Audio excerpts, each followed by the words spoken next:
قیامت کی بڑی علامت دجال کا نکلنا ہے۔ احادیث مبارکہ میں دجال کا ذکر بڑی وضاحت سے آیا ہے، اور کمال کی بات یہ ہے کہ ہر نبی علیہ الصلوۃ والسلام نے دجال کے فتنے سے اپنی امت کو ڈرایا ہے۔ دجال ابھی آیا نہیں ہے اور کسی کو پتا نہیں ہے کہ اس وقت وہ کہاں ہے، لیکن روئے زمین پر ایک صحابی ایسے گزرے ہیں جنہوں نے دجال کو دیکھا بھی ہے، اس سے ملاقات بھی کی ہے اور اس سے بات چیت بھی کی ہے۔ ایک مرتبہ پیارے آقا علیہ الصلوۃ والسلام نے اچانک اپنے صحابہ کرام کو جمع فرمایا اور خطبہ دینے کے لیے منبر پر تشریف فرما ہو گئے۔ تو نبی کریم علیہ الصلوۃ والسلام نے فرمایا کہ امین داری نے مجھے بتایا کہ وہ 30 افراد تھے اور ایک شپ میں، ایک کشتی میں سفر کر رہے تھے کہ طوفان آ گیا اور وہ بھٹک گئے۔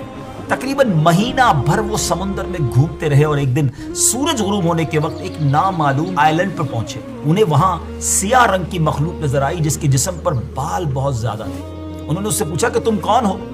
اس نے کہا میں جاسوس ہوں۔ تو کہا کہ ہمیں اپنے بارے میں کچھ بتاؤ۔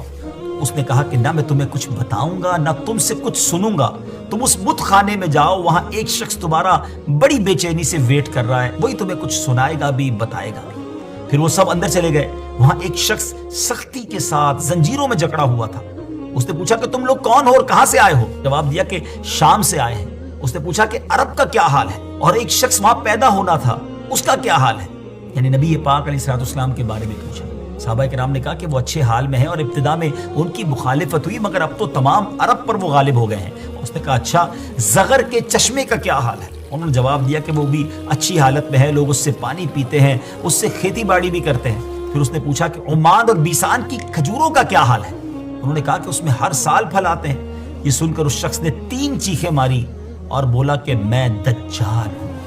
کہتا ہے ان قریب میں آزاد ہو جاؤں گا اور زمین کا چپا چپا گھوموں گا اور اس کا کوئی حصہ نہیں چھوڑوں گا سوائے طیبہ کے، کیونکہ مجھ میں وہاں جانے کی طاقت، وہاں جانے کی پاور نہ ہوگی۔ نبی پاک علیہ الصلوۃ والسلام نے فرمایا کہ مجھے بہت خوشی ہوئی کیونکہ طیبہ یہی شہر ہے۔ بعض روایت کی روشنی میں یہ بات بھی کہی جاتی ہے کہ دجال کو حضرت سلیمان علیہ الصلوۃ والسلام نے قید کیا تھا، اور حدیث پاک کے مطابق یہ مشرق یعنی ایسٹ کی سائیڈ موجود ہے۔ دجال کا فتنہ تاریخ انسانی کی ابتدا سے لے کر انتہا تک تمام فتنوں سے بڑا اور خطرناک فتنہ ہے۔ مختلف احادیث میں دجال کا جو حلیہ بتایا گیا ہے وہ یہ ہے کہ دجال ایک جوان مرد ہوگا، لمبا قد ہوگا، جسم بہت موٹا ہوگا، ایک آنکھ سے کانا ہوگا اور ایک کانی آنکھ ایسی ہوگی جیسے پھولا ہوا انگور، اور جبکہ اس کی ایک آنکھ خون آلود ہوگی۔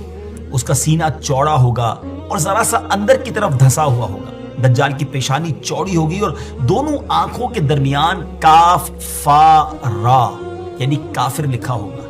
دجال کے نکلنے سے پہلے دنیا بہت بری حالت میں ہوگی۔ اس کے نکلنے سے 3 سال پہلے سے اس دنیا میں خشک سالی پھیل جائے گی، خشک سالی کا گویا سال پھیل جائے گا۔ علمی اور روحانی قحط بھی برپا ہوگا۔ دین کے معاملے میں لوگوں میں کمزوری پیدا ہو چکی ہوگی، علماء اور دیندار لوگوں کی قلت ہوگی۔